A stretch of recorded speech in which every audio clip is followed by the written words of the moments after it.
everyone, welcome to chapter 1 of Radiant Relief. So in today's book masterclass, we've got Brendon Lundberg who's going to tell us all about chapter 1, which is a simple introduction to a complicated problem. And again, this book is Radiant Relief, a case for a better solution to chronic pain. And the authors are P. Brendon Lundberg as well as David B. Farley. So Brendon, tell us a little bit about this chapter. So let's start with what exactly is the complicated problem that you talk about in this chapter? Well, pain is very complicated because it's very human. We all experience pain. We all have some level of understanding around it. Pain sufferers who have been in chronic pain physically often become more complicated because they don't move. They're in their worlds like they're supposed to, like their bodies are intended to do because they hurt. Their sleep is often compromised and disrupted, and that creates other comorbidities or health complications.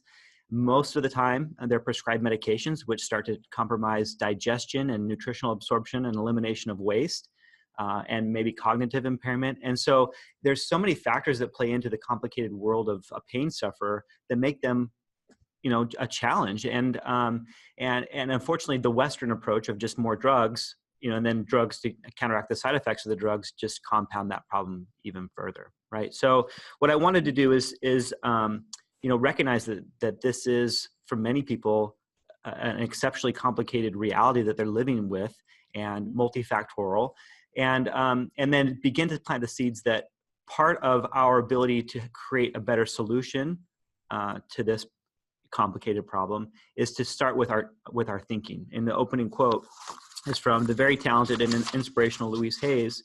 Mm-hmm.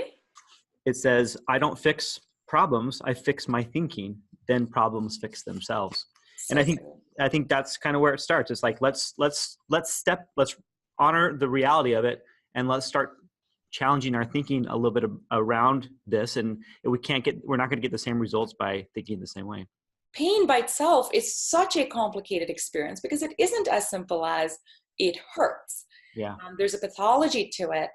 Now, have you noticed that it doesn't matter what that pathology is, or whether it's pain from a broken foot that didn't heal right, or arthritis, or migraines, or that, excessive golf-related pain muscle, that the answer is still all pretty much the same? Or do you find that actually you have to approach pain differently depending on what created the pain in the first place? Well, the answer to that question is yes and no. So obviously nothing is universally always the same, particularly when it comes to our very intricate and amazing human bodies. But we do know that all pain comes from the brain, not from the tissue, even though we experience it in the tissue. And so there is a commonality amongst almost all types of chronic pain that is neurogenic or brain-driven.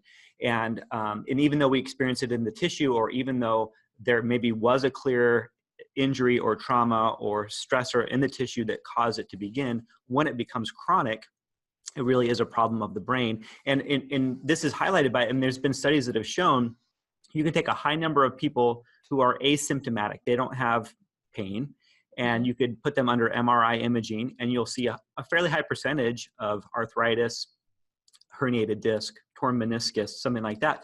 They don't know it because it doesn't hurt. You had made a comment in the opening segment about the fact that you do yoga, and obviously you're so focused on your health and on your well-being, and so you don't experience pain. But the truth is, you may have had an injury at some point or done some damage to some tissue at some point, and it may still be there. It may not have ever fully healed, or the scar tissue hasn't left it in optimal physical form, but it's not bothering you, so it's not a problem. Conversely, you can take 1,000 pain sufferers, and there's been studies that have shown this, and image them where they hurt, and you don't see a correlated presentation of tissue abnormality. So I think it's really important to understand that it really is a problem of the brain. And I think it's always for us very sensitive in how we approach that and explain that to our clients, because we don't want to minimize. It's a very real experience. It's not something that's fictitious to them. It's not something they've conjured in their mind and created without some sort of physical experience taking place to it as well. So how we explain the brain's involvement, I think, is very important. And of course, in further chapters, we're going to talk about why the heck is the brain creating pain anyways. Right. So stay tuned for that.